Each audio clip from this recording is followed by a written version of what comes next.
ceux qui enseignent des mensonges seront punis. 2 Pierre chapitre 2, versets 1 à 22. Autrefois, il y a eu des faux prophètes dans le peuple. Parmi vous, il y aura aussi des faux maîtres.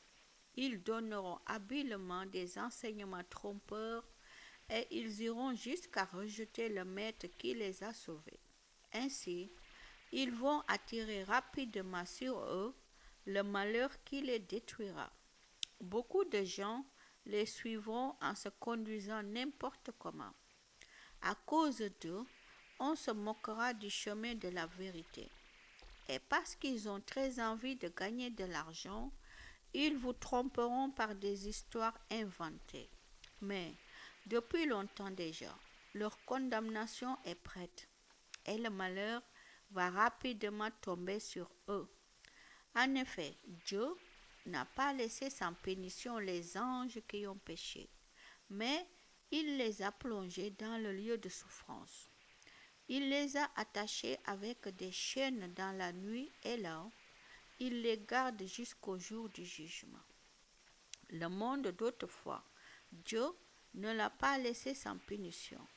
Mais quand il a noyé le monde de ses ennemis au moment de la grande inondation, il a sauvé seulement Noé, lui qui annonçait la justice que Dieu demande, et 7 autres personnes.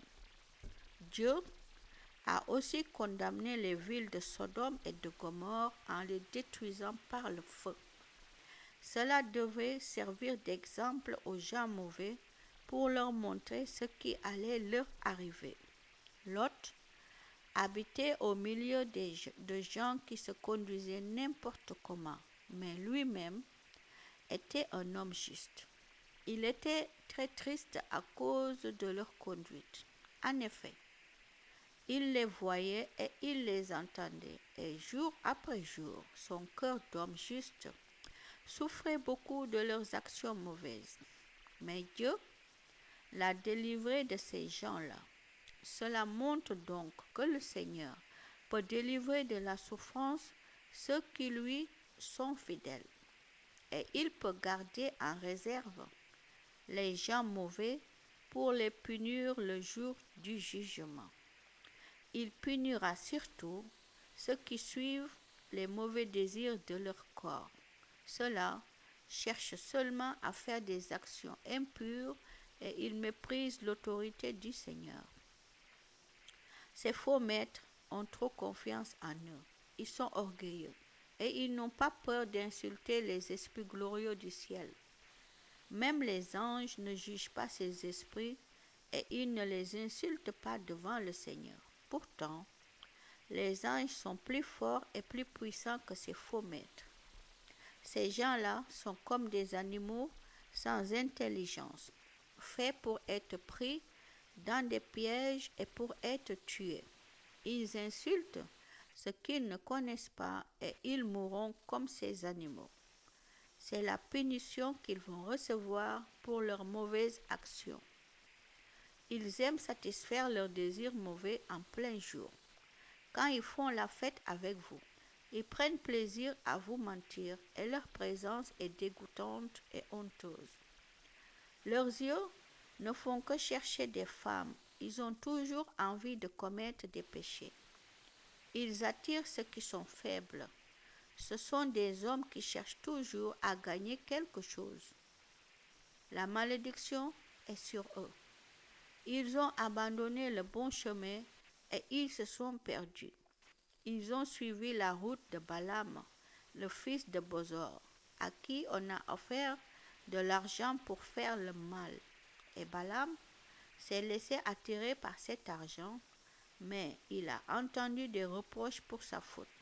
Une ânesse muette s'est mise à parler avec une voix humaine et elle a arrêté l'action stupide du prophète Balaam. Ces faux maîtres sont comme des sources sans eau, comme des nuages poussés par un vent violent. Dieu leur a réservé une place dans la nuit la plus noire. Oui, avec leurs discours ronflants, complètement creux, Ils attirent ceux qui viennent à peine d'abandonner la vie avec des gens dans l'erreur. Pour cela, ils se servent des désirs honteux du corps et ils leur promettent la liberté. Pourtant, eux-mêmes sont esclaves des plaisirs qui les détruisent. En effet, quand une chose nous domine, quand une chose nous domine, nous sommes ses esclaves. Ceux qui connaissent Jésus-Christ, notre Seigneur et notre Sauveur, ont abandonné les mauvaises influences du monde, mais ils peuvent se laisser reprendre et se laisser vaincre par elles. Alors, leur situation est finalement bien pire qu'avant. Ils ont connu le chemin qui mène à la justice, mais ils ont abandonné les commandements de Dieu qu'on leur avait appris. Dans ce cas, il aurait mieux valu qu'ils ne connaissent pas ce chemin.